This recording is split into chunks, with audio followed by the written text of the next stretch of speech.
Politics lead. Let's get a Democrats' reaction to the tax cut and spending cut bill that House Republicans are desperately trying to come together on and pass. Illinois Democratic Congressman Mike Quigley is here with us. He's on the House Appropriations Committee. Is there anything that Democrats can do to stop this? Can you get enough Republican holdouts to prevent this bill from passing? Yeah, I tell my constituents I have my voice and my vote. And right now all I can do is make it as difficult as possible by drawing the conclusions that this bill has for my constituents and theirs. Medicaid, the fact that this absolutely will increase our national debt. To think that the growth will be there is to forget basic economics. And the Bush tax cuts and the first Trump tax cuts only raise the national debt, and so will this. So, pushing them to understand the basics of it, what it means to them, all I have is my voice.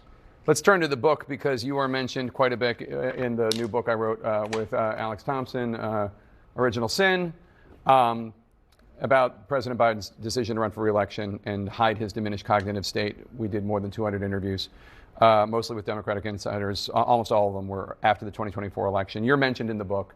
You travel to Ireland with President Biden, and behind the scenes, you see a real diminished President Biden. You see him in front of the crowds, and he's great and cheering and lively and energetic. Parades beyond belief. And then behind the scenes, it's like the air going out of a balloon.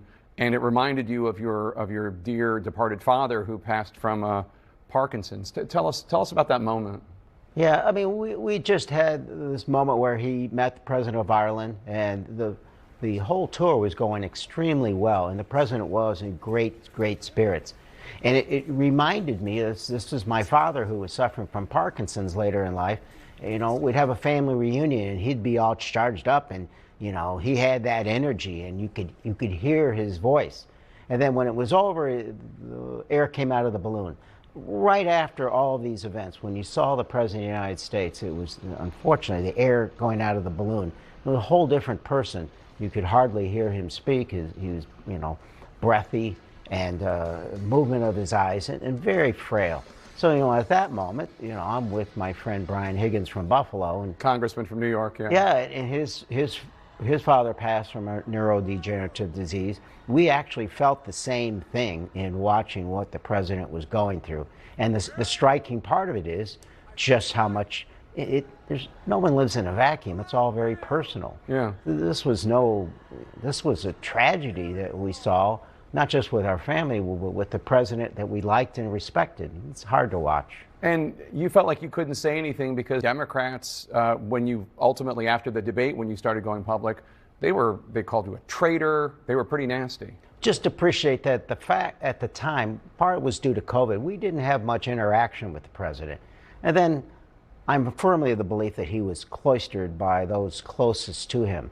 So I would go a year without actually being close to the President of the United States. And it was a year to the State of the Union where he had a great performance, and then immediately afterwards you saw the same reaction, and you felt how frail he was.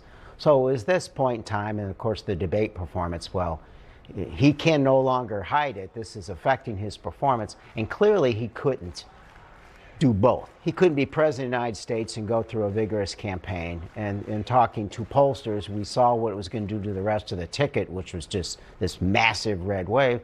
You had to stand up and say something. So I know the book, as well as the release of the audio of the her interview with the president last Friday, has prompted a conversation among Democrats about what to do, what they need to acknowledge, if anything. We've heard Hakeem Jeffries and Chuck Schumer say, we're just looking forward. But you, during town halls earlier this year, experienced some real voter anger, and you think a lot of it is rooted in the gaslighting about Biden. I think we lost some of the trust of the public based on two things. I thought the big mistake of the Biden administration was not to own up to what inflation was doing to most Americans. They just kept saying how great the economy was. Well, the economy was almost too good for its own self, right? It was supercharged, therefore driving inflation. And they just wouldn't acknowledge that pain, and I think they lost some trust there. Then you couple it with basically what we were telling the American people was, don't believe your eyes. The president is fine, even after the debate. And I think we lost a lot of that trust. So look, I was never doing this to disrespect the president. The greatest respect for President Biden. He did some great things. This was to face the reality of the situation. And to talk about it now is not to re-up all that. It's just to acknowledge the mistake so we don't do it again. Yeah, I mean, the book and the story is a tragedy. It is. It's a tragedy. Congressman Quigley, always great to have you on the show. Thank you so much for being here, and thank you for your candor. We really appreciate it. Appreciate it. Coming up next, the new powerful testimony today in the show.